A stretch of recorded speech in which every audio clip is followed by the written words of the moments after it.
Bulan Maret tidak ditemukan adanya penonjolan kasus DBD di Kota Ambon.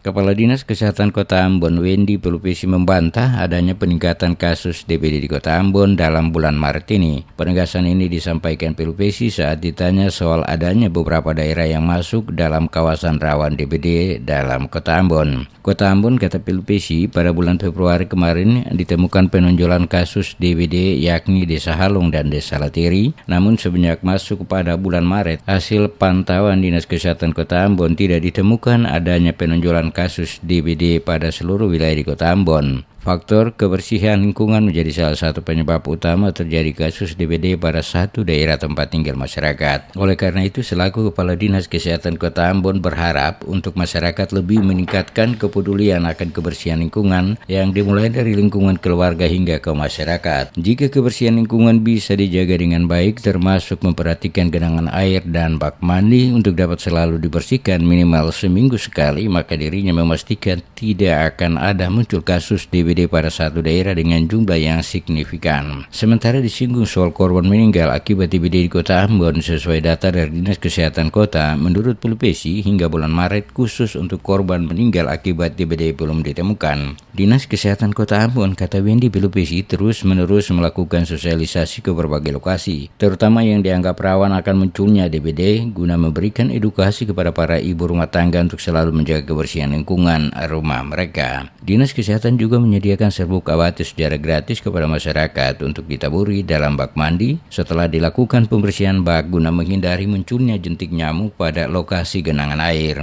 Jadi inti kembali kepada DBD itu bagaimana masyarakat bisa menyadari atau pentingnya kesadaran lingkungan. Ketong dari kesehatan hanya memberikan sosialisasi, kemudian kita memberikan bubuk abate untuk pencegahan. Tapi kembali kepada masyarakat untuk yang lebih berperan dalam hal ini, seperti itu. Daerah rawan DBD yang kemarin masih Lateri, yang sekarang ini dia merata, ada yang satu kasus, ada dua kasus, jadi tidak ada penonjolan kasus yang dalam bulan Maret ini. Yang bulan Februari itu kan Lateri dengan Halong itu terjadi penonjolan kasus. Tapi dalam bulan Maret ini sampai tanggal hari ini itu ada yang cuma satu kasus, ada yang dua kasus, tapi tidak terjadi penonjolan kasus di suatu daerah. Artinya nyamuk ini kan dia merata di beberapa lokasi, beberapa tempat. Selain sosialisasi dan pemberian bubuk abati kepada warga, Dinas Kesehatan Kota Ambon juga melakukan sosialisasi ke sekolah-sekolah. Salah satunya adalah memberdayakan dokter kecil pada sekolah-sekolah untuk melihat jentik nyamuk pada kamar mandi dan WC pada lingkungan sekolah.